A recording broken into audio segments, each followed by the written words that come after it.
안녕하세요. 반갑습니다. 한 주간 잘 지내셨죠? 성경도 많이 보시고, 오늘 데살로니가 후서 3장 오늘 마지막 부분 되겠습니다. 오늘 교재 내용은 데살로니가 3장 13절서부터 18절까지 같이 묵상해 보도록 하겠습니다. 찾으셨으면 다 함께 같이 읽겠습니다. 시작. 그리고 바르게 살고 있는 형제 여러분, 선한 일을 하는 동안 낙심하지 마십시오. 만일 우리가 보내는 이 편지의 내용을 따르지 않는 자가 있거든 그가 누구인지 기억해서 가까이 하지 마십시오. 그러면 그 사람 스스로 부끄러움을 느끼게 될 것입니다. 하지만 그를 원수처럼 대하지 말고 사랑하는 형제로서 충고하십시오. 평화의 주님께서 언제 어디서나 여러분에게 평화를 내려주시기를 기도합니다. 주님께서 여러분 모두와 함께 하실 것입니다. 친필로 여러분에게 문안합니다. 이 글로써 나 바울이 친히 보내는 편지임을 알 수 있을 것입니다. 우리 주 예수 그리스도의 은혜가 여러분 모두에게 함께하기를 기도합니다. 제가 기도드리겠습니다. 거룩하시고 은혜가 많으신 아버지 하나님, 우리가 오늘 주님의 말씀 앞에 나왔습니다. 데살로니가 후서를 통해서 저희들에게 교훈해 주시고 또한 위로해 주시는 마지막 장에 우리가 교제에 나왔습니다. 이 말씀을 통해서 저희를 위로해 주시고 힘 주시고 함께 인도해 주시기를 간절히 원하며 시종을 사랑하시는 예수님의 이름으로 기도드렸습니다. 아멘. 칠판을 좀 보겠습니다. 가을이 시작해가지고 이제 겨울이 조금 있으면 끝나겠습니다. 데살로니가 전후서 저희들이 교재를 이제 오늘 마치는 시간인데요. 자, 데살로니가 성경은 재림됐습니다. 예수님이 오셨습니다. 이런 문제가 이제 됐다는 거죠. 그래서 예수님을 믿다가 죽은 사람들도 막 생기고 이거 어떻게 하면 좋지? 이렇게 혼란 가운데 있을 때에 하나님께서 사도 바울을 통해서 알려준 내용이죠. 즉 구약 성경에 이집트를 나와가지고 광야에서 있을 때에 광야에서 새로운 많은 문제들이 있었습니다. 아들에게만 재산을 상속을 했는데 우리 형제들은 딸만 있어요. 모세 어떻게 할 거예요? 우리는 그러면 땅을 안 줄 거예요. 여자이기 때문에. 그렇게 항의를 했을 때 모세가 이렇게 했습니다. 기다려 보시오. 내가 하나님 앞에 나아가서 물어보고 답을 해 주겠소. 하나님은 뭐라고 말했습니까? 차별하신 하나님이 아니시죠. 땅을 나눠줘라. 그와 마찬가지로 지금 우리가 휴거나 주님 만나는 문제 때문에 오해되는 것을 가지고 문제가 될까 봐 바울이라는 사람을 통해서 우리에게 지금 전해준 내용입니다. 그러니까 주님 어떻게 만날 거예요? 우리가 생을 마감해야 만납니다. 그 얘기하고 있는 거예요. 그럼 그냥 죽으면 만나냐? 그 말이 아니죠.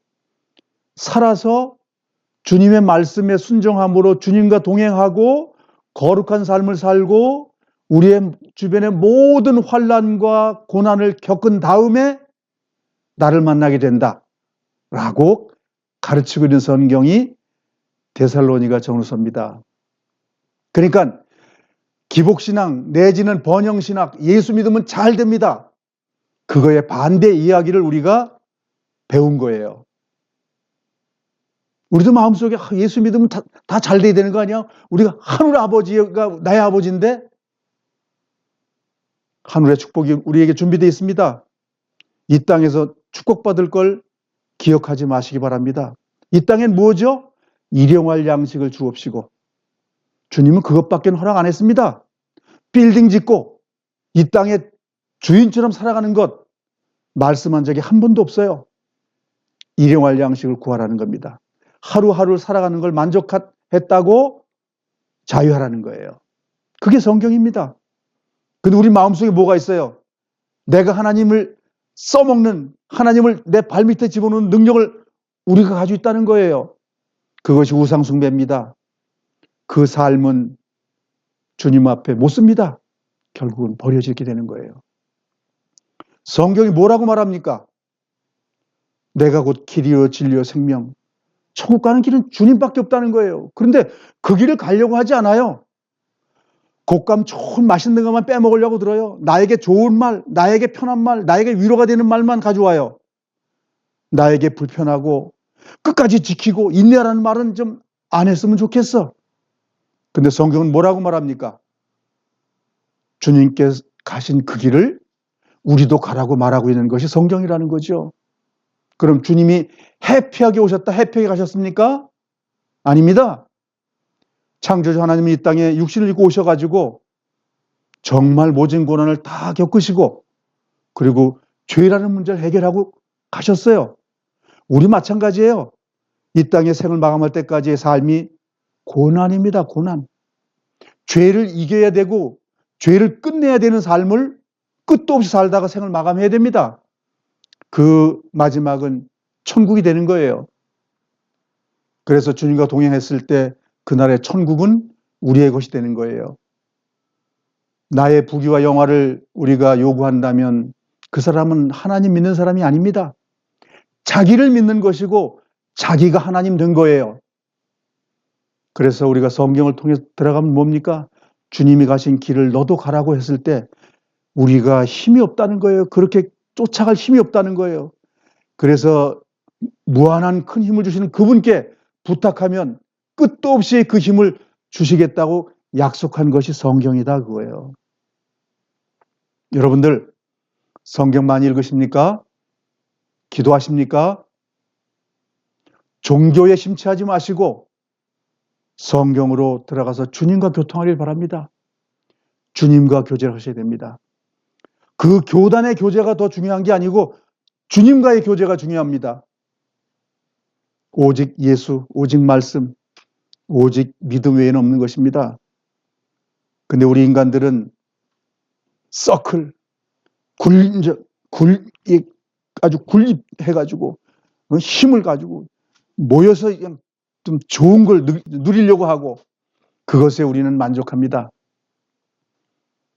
그런 것에서 벗어나셔서 외롭지만 말씀으로 들어가서 주님과 깊은 교제 나누시길 바랍니다. 오늘 나눌 교제가 이런 거죠. 계속 주님 만남입니다. 만남. 성실하고 인내를 해야 되고 그럼으로써 위로를 받습니다라는 권면을 우리가 성경을 통해서 받는 거죠. 그래서 15절까지가 마지막 위로해 주는 말씀이죠. 그리고 세 절은 기도가 되죠. 결국은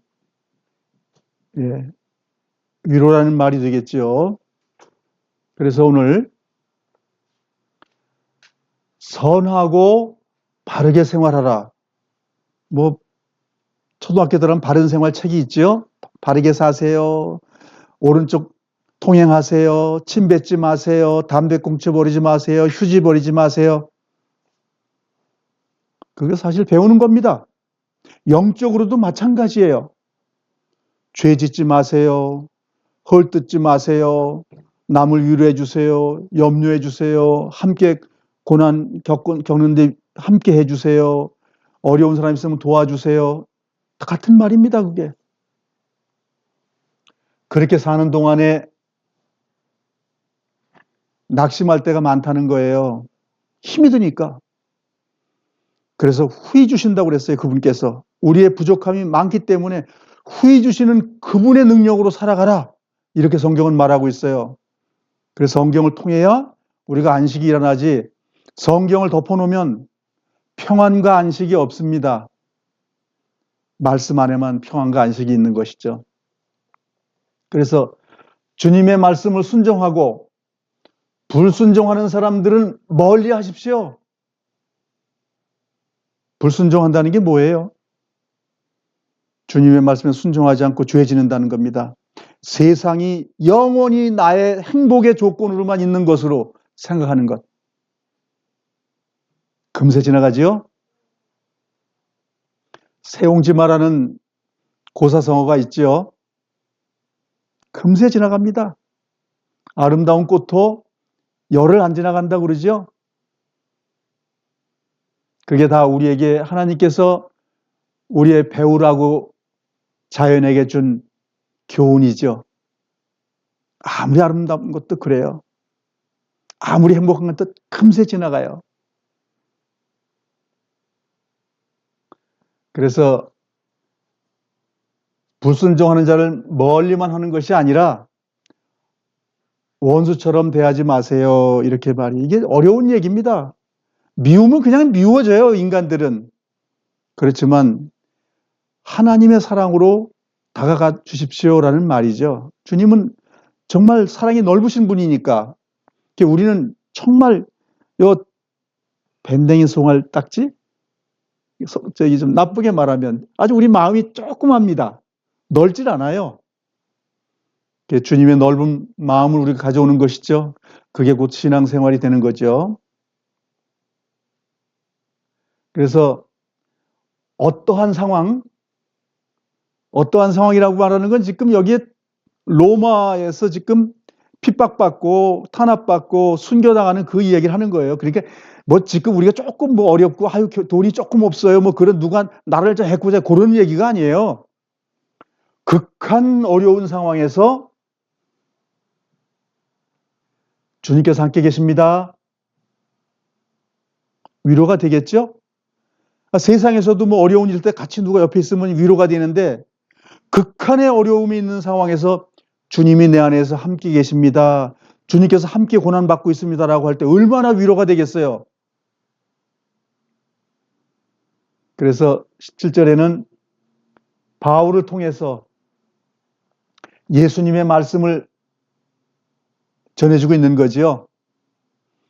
13권의 성경을 쓴 바울의 능력이 아니잖아요. 바울 속에서 역사하시는 분의 능력을 따라서 자기는 순종하면서 했다고 그러잖아요. 내가 아니요 내 안에 계신 그분께서 하셨다고. 우리가 그 말을 할 수 있어야 돼요. 내 능력으로 신앙생활한 게 아니고 내 능력으로 죄를 이긴 게 아니고 주님이 내 안에 좌정하시고 말씀으로 존재하시고 영으로 계신 분이 나를 죄에서 해방해 주시고 인도해 주셨다는 걸 이야기할 수 있어야 된다 그 얘기예요. 그것이 천국 백성이죠. 그건 주님의 사람이죠. 그게 성전이죠. 우리가 지난번에 배웠던 것처럼 그런 분이 성전이에요. 뼈주탑이 아니고 주님의 몸, 유기적인 거룩한 몸. 그분이 몸을 벗었을 때 영원한 천국에 들어가는 거죠. 그래서 마지막은 뭡니까? 예수님의 은혜가 우리 모두에게 있기를 기원합니다. 결국 우리의 어려운 정말 어려운 상황에 사는 사람들의 위로가 뭐죠? 예수님의 은혜의 위로, 예수님의 위로. 그것만이 우리에게 필요하다는 거예요. 데살로니가 후서의 내용은 전서나 후서나 같은 개념이죠. 일단 후서라고 말하는 것은 전서의 주님의 재림을 오해한 부분에 대해서 아직도 해결이 안 돼서 다시 또 얘기해 주는 거예요. 그러니까 답을 2번 주는 거예요. 답이 부족해? 더 완벽한 걸 줄게. 이렇게 된 거죠. 그래서 이렇게 한번 나눠볼까요? 2개를 나눠볼게요. 자, 이렇게 두 주인이 있습니다. 두 주인. 자, 우리는 마귀라는 주인이 있고 하나님이라는 주인이 있어요. 그런데 여기에는 로마의 황제가 주인이에요. 예, 님. 예. 여기는 예수님이 주님이에요. 자, 이렇게 되는 상황에서 이 상황이 두 가지가 지금 내 앞에 있는 거예요. 2000년 전의 사건이 아니고 지금 나에게 있는 거예요. 이게 지금 나에게 있는 사람에게 이렇게 됐을 때 핍박과 환난과 순교, 순교라는 말이 이렇게 안 나와요. 네, 이렇게. 자, 이런 일이 벌어지는 거죠. 지금 그 주님을 영접한 사람들의 상태가 이래요. 구원받은 사람들이. 자, 요 환경에 다 있는 거예요. 누구나 다 있는 거예요, 이게. 그러니까 지금 우리가 예수님 당시 때에 로마에서 이렇게 했던 사람들은 이 주인을 섬겨야 되는데 또 주인이 있어? 그래서 이쪽 주인을 섬기는 사람들을 핍박을 한다 그 말이에요. 지금 이 내용을 지금 성경에서 기록한 거예요. 자, 그러면 로마 당시 때 때문에 이 성경을 써준 거예요? 아니에요. 주님을 영접한 사람들, 즉 구원받은 사람들이 있어야 될 그런 일들이 해서 이렇게 있는데 이것을 위로하기 위해서 두 가지의 문제가 있는 상황에서 이 성경을 기록해 준 거예요. 그러니까 두 주인을 섬기지 못한다. 주님께서 복음서에 뭐라고 말씀하셨죠? 돈의 주인을 섬기든지 하나님을 섬기든지 둘 중에 하나만 섬길 수 있다. 두 개 못 섬긴다. 거기 만몬신이라고 그래서 세상의 신을 얘기하는 거예요. 즉 마귀를 섬길 것인지 하나님을 섬길 것인지 둘 중에 하나만 할 수 있지 두 개 못한다 라고 말했어요. 그 이 내용입니다. 지금 마귀를 섬기는 사람이 있고 하나님을 섬기는 사람이 있는 거예요.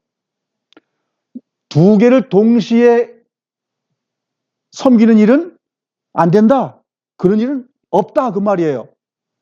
그래서 이거를 섬기게 되면 멸망받으니까 이쪽을 섬기세요 라고 말하는 거예요. 이쪽이 영광이고 그 다음에 기쁨이고 오래 참음이고 그래가지고 면류관을 받는 거죠. 데살로니가 전후서는 이렇게 살아서 생을 마감하게 되면 하나님의 영광에 들어간다라는 책이에요. 재림이라는 주님 만나는 거예요. 무슨 공중에 뭐 휴거돼서 뭐 어느 날 뭐 비행기 타고 가다가 뿅 나가고 자동차 운전하다가 나가고 그 말이 아니에요. 생을 마감하게 되면 주님 앞에 쓴다는 거예요. 주님께서 거지와 나사로를 얘기하면서 죽어서 말을 하잖아요. 우리에게 얘기하는 거예요. 죽어서 네가 로마의 주인을 섬겼냐? 즉 사탄 마귀를 섬겼냐? 하나님이신 참이 예수 그리스도를 믿고 살았냐? 그분을 주인으로 모시고 내 생을 마감했냐? 그걸 묻는 거예요. 그래서 주님의 재림이라는 것이 주님 만남인데 이러한 삶을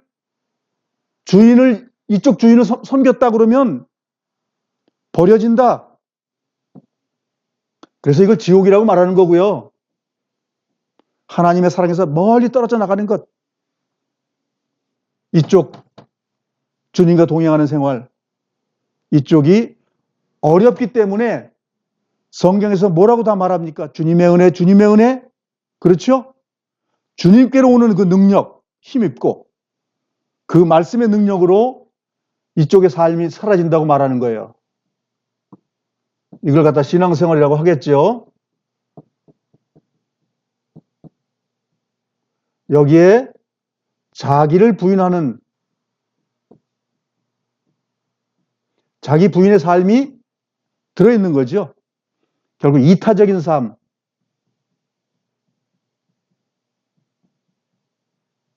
네. 그러니까 데살로니가 전후서는 지금 호흡이 있고 육신이 있을 동안에 내 주변의 상황은 내가 하나님을 따라 순종의 말씀을 따라 살아갈 건지, 내가 주인이 돼가서 우상 숭배로서 마귀의 역할의 삶을 살 건지 둘 중에 하나를 산다 이거예요. 그래서 주님의 재림이라는 것은 주님의 말씀 순종하는 자들이 주님 만난다 그 말이에요.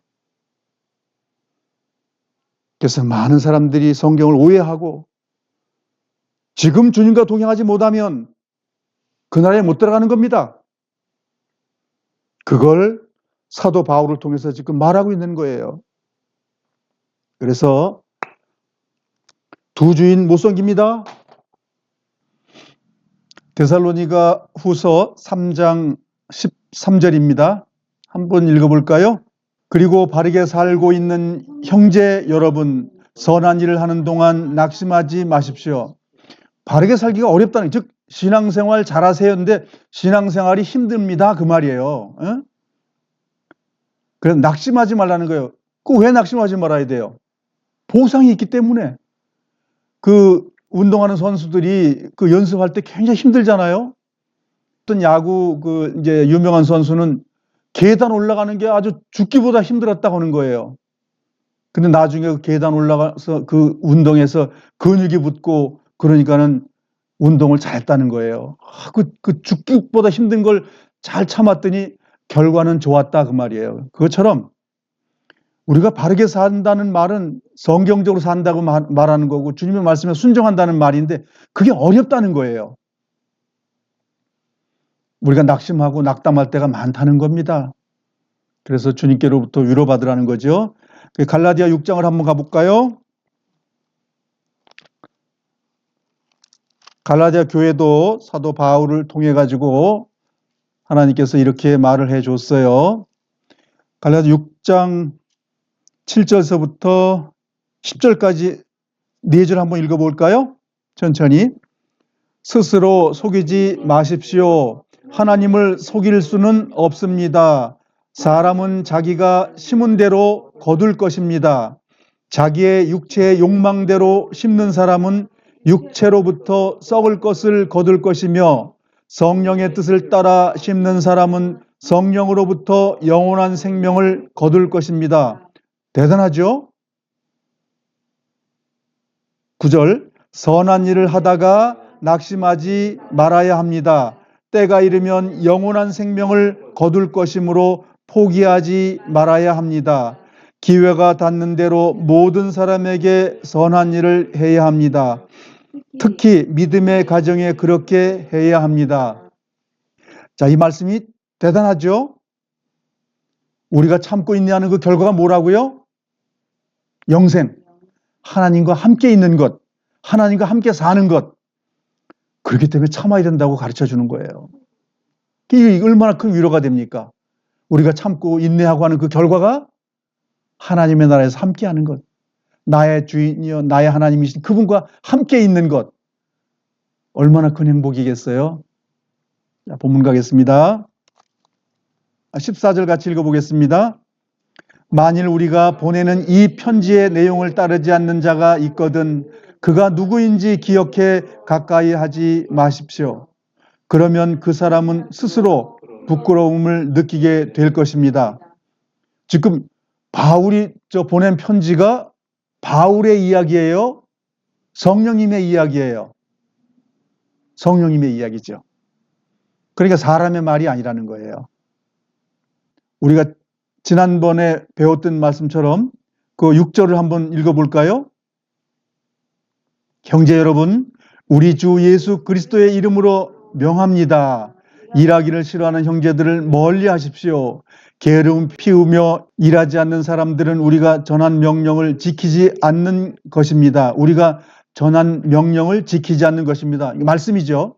그러니까 사도 바울 입에서 나오는 것은 하나님의 명령이라는 거예요.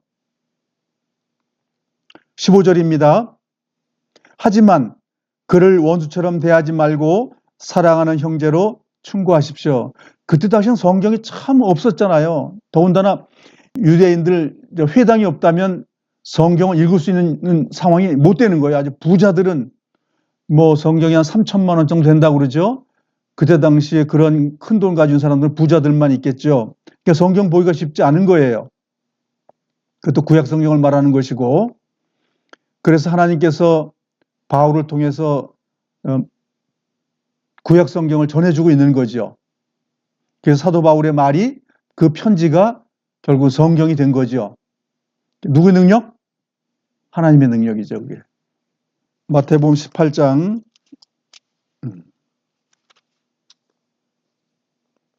15절 보겠습니다.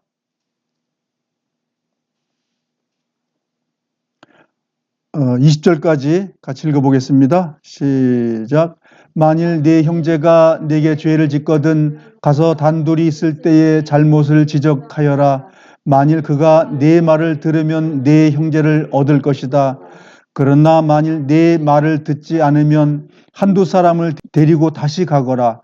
그래서 네가 하는 모든 말에 두세 사람의 증인을 대라. 만일 그들의 말도 들으려고 하지 않으면 교회에 말하여라. 만일 교회의 말도 듣지 않으려고 하면 이방 사람이나 세리처럼 여겨라. 18절. 내가 너희에게 진정으로 말한다. 너희가 이 세상에서 묶은 것은 하늘에서도 묶여 있을 것이다. 이 세상에서 너희가 푼 것은 하늘에서도 풀려 있을 것이다. 다시 너희에게 진정으로 말한다. 너희 가운데 두 사람이 이 세상에서 마음을 같이하여 무엇을 구하면 하늘에 계신 내 아버지께서 이루어 주실 것이다. 두세 사람이 나의 이름으로 모인 곳에는 나도 그들 가운데 있을 것이다. 예, 이제 예수님께서 이 하신 말씀이 사도 바울을 통해서 좀 풀어서 말씀해 주시는 거지요. 그러니까 우리가 원수처럼 막 버려야 될 대상이 아니고 돌보아야 될 대상이라고 말하는 거죠. 지적할 수 있는 건 뭐지요? 판단했기 때문에 지적할 수 있는 거예요. 그래서 교제 가운데서 서로 위로하라는 말은 뭐냐면, 잘못한 사람을 용서할 수 있는 그 힘은 주님께로부터 온다는 거죠. 그래서 두세 사람이 그 용서할 수 있는 힘을 발휘할 수 있는 것은 하나님께로부터 온다, 그 말이에요. 우리의 힘으로 용서하라고 한 말이 아니에요. 자, 본문 가겠습니다. 16절입니다. 평화의 주님께서 언제 어디서나 여러분에게 평안을 내려주시기를 기도합니다. 여기 언제 어디서나, 여기에 지금 주안점이 있는 거예요. 즉 우리가 평안하고 안전하고 있을 때 주님이 필요할까요? 필요 없죠. 어려운 가운데 있고 신앙생활에 힘이 들고 이제 그러한 상황이 있을 때에 주님이 우리 안에서 평화의 주님으로 오신다는 거예요. 구하기만 하면. 그래서 풍성히 주신다는 거예요. 주님께서 여러분 모두와 함께 하실 겁니다. 주님이 그렇게 하는 사람과 같이 있다고요? 그럼 행복하지요. 주님께서 정말 위로해 주기 위해서 오신다고 그러면 우리가 주님께 나아갈 일이 우리 마음속에서부터 일어나야 되겠죠. 그러니까 구하지 않고 기도하지 않고 말씀 안으로 들어가지 않은 사람이 이런 일은 안 생긴다는 거예요. 그래서 우리가 말씀 안으로 들어가면 그 성령님이 내 안에서 역사하셔서 나를 인도하시고 위로하시고 평강을 주신다는 거예요. 바울이 경험을 했기 때문에 이런 말을 쓸 수 있는 거죠. 왜? 바울은 너무너무 어려운 그런 시련을 다 겪고 나서 주님의 위로 때문에 다 이겨놨잖아요.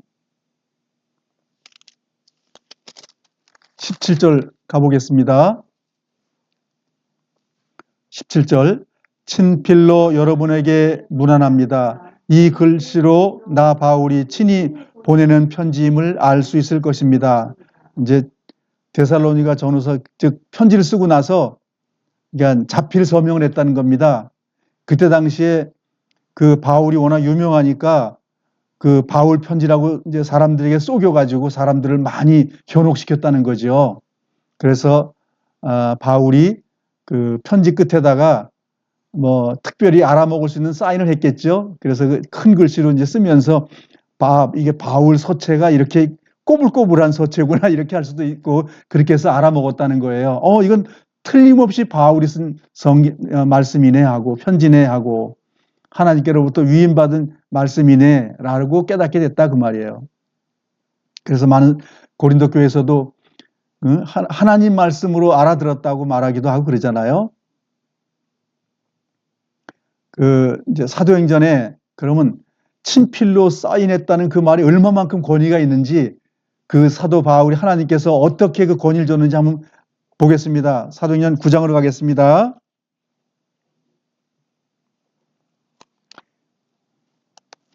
그러니까 사도 바울이 그 말한 내용에 얼마만큼 능력이 있는지, 그래서 그 능력이 있기 때문에 성경으로 기록되어 있는 거예요.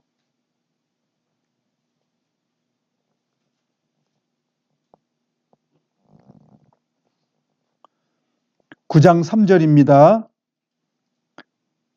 3장에서 6절까지 같이 한번 읽어보겠습니다. 시작. 사울이 길을 떠나 다마스커스 가까이에 이르렀을 때였습니다. 갑자기 하늘로부터 밝은 빛이 사울을 둘러 비쳤습니다. 사울은 땅에 엎드려졌습니다. 그때 사울아 사울아 네가 왜 나를 핍박하느냐 하는 소리가 뚜렷이 들렸습니다. 사울은 주님은 누구십니까? 라고 물었습니다. 나는 내가 핍박하는 예수다. 자, 이제 사울이 이제 옛 이름이 사울이고 바울이죠. 그 사울에게 예수님이 나타난 거죠. 6절 읽어보겠습니다. 일어나 성으로 돌아가라. 네가 해야 할 일을 알려줄 사람이 있을 것이다. 자, 지금 밝은 빛을 비춰가지고 넘어지게 하고 나서 눈을 장님 만들고 나서 목적이 있다는 거죠, 하나님께서. 그래서 그 목적에 대해서 15절로 가보겠습니다.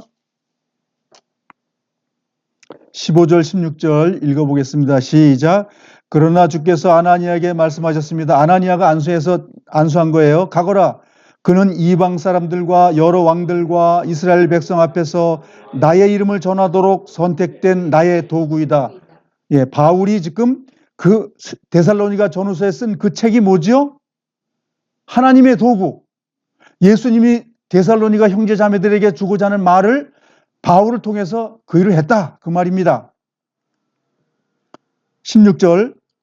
그가 내 이름을 위해 얼마나 많은 고난을 당해야 할지를 내가 그에게 보여주겠다. 사도행전 13장 1절로 가보겠습니다. 13장 1절, 2절, 3절 같이 한번 읽어보겠습니다. 시작. 안디옥 교회에는 예언자와 교사들이 있었습니다. 그들은 바나바와 니게르와 하는 시므온과 구레네 사람 루기오와 분봉왕 헤롯 안디파스와 함께 자라난 마나엠과 사울입니다. 사울이 이제 예언자라는 거죠. 가르치는 교사이며 은사가 그렇다는 거예요. 2절. 그들이 주님께 예배드리며 금식하고 있을 때 성령께서 그들에게 말씀하셨습니다. 바나바와 사울을 따로 세워 내가 그들에게 맡길 일을 하게 하여라. 지금 누구의 일을 하는 거죠? 예수님의 일. 예수님의 일. 3절. 그래서 그들은 금식과 기도를 마친 뒤에 바나바와 사울에게 손을 얹고 그들을 떠나 보냈습니다. 이게 전도여행을 보낸 거잖아요. 그러니까 전도여행을 누가 보냈다고요? 주님께서. 복음을 누가 전한다고요? 주님께서. 예수님께서 복음을 전했기 때문에 우리가 구원받은 거예요. 사람의 능력이 아닌 거예요. 하늘의 능력이 우리에게 임한 거예요. 그걸 달리 말하면 말씀의 씨가 내 안에 들어와서 내가 잉태돼서 태어난 게 된 거예요. 아기가 태어난 것과 같은 원리가 되는 거예요. 엄마 아빠를 통해 가지고 그 씨앗이 심어져서 육신의 생명이 나온 것처럼 영의 생명도 그렇다, 그런 얘기예요. 4절입니다. 바나바와 사울은 성령의 보내심을 받아 실루기아로 내려갔습니다. 그곳에서 그들은 배 타고 키프로스로 건너갔습니다. 누가 보냈다고요? 성령께서. 그래서 사울은 가면서 성령의 인도에 따라 말하고 성령의 인도에 따라 행동하고, 그런 가운데 그들이 당한 것이 무엇입니까? 극심한 핍박, 극심한 굶주림, 그런 거죠. 예, 예수 믿는 게 그런 거라고 가르쳐 주는 거예요. 지금 우리가 본을 보였다고 그러고 그 쫓아오라리잖아요. 근데 우린 안 쫓아가려고 그래. 가짜이기 때문에 그래요. 이단이기 때문에 안 쫓아가는 거예요. 성경대로 사는 그리스도인들이라면 예수님의 삶과 다신 육신으로 있던 그 바울의 삶 쫓아가는 것이 당연한 거예요. 자, 본문 가겠습니다. 그러니까 사도 바울은 이 성경을 전할 때 하나님이 전했다는 거예요. 저는 그걸 말하고 싶은 거예요. 사람 바라보지 말라는 거예요. 하나님이 지금 역사하시고 있고 말씀하고 계시다는 거예요. 그걸 믿고 말씀 안으로 들어가서 주님과 깊은 교통을 나누시길 바라는 거예요. 그렇게 한다면 18절 같이 읽어보겠습니다. 우리 주 예수 그리스도의 은혜가 여러분 모두에게 함께하기를 기도합니다. 이 일이 된다는 거예요. 주 나와 늘 동행한다는 것 어려운 게 아니라는 거예요. 주님이 넓은 마음으로 얼마든지 줄 걸 준비하고 있다는 거예요. 예비하고 있다는 거예요. 우리 모두 성경 많이 보시고 기도하시고 주님 안에서 정말 주님과 멍에를 메고 함께 사는 생활, 우리 호흡이 끝날 때까지 주님 함께 하신다고 약속하셨어요. 우리가 침륜에 빠지지 말고 뒤로 치우치지 말고 낭망하지 말고 오뚜기처럼 일어나서 주님과 우리가 함께 경주하는 자 되게 힘쓰기 바랍니다. 우리의 원동력은 성경 말씀입니다. 성령의 능력입니다. 그것이 다예요. 자, 오늘 데살로니가 후서 오늘 교재 마쳤고요. 다음 주는 우리가 이제 명절이죠. 설 명절. 유대인들은 1월 10일서부터 설 명절입니다. 우리도 그렇게 됐기 때문에 우리가 명절을 또 세는 거예요. 그래서 새해를 이제 유대인들 맞는 것은 이집트를 떠날 때 새해가 시작된 거예요. 새 1월 14일 날 홍해를 건너게 된 거죠. 홍해 건너서 이제 행진을 시작한 거죠. 홍해 가기 전에 유월절을 예비하고 무교절을 지내게 된 것이죠. 우리의 삶도 그 물리적인 시간 속에서도 우리 신앙생활을 다 표현해 놨어요. 뭐 하늘로서 땅으로서 동물로서 식물로서 모든 걸 다 통해 가지고 우리의 주님과 생활해야 되는 것 다 준비해 놨어요. 눈을 들어 하늘을 보라고 다 돼 있어요. 땅을 쳐다보라고 다 돼 있어요. 제일 쳐다봐야 될 게 뭡니까? 이 두꺼운 성경입니다.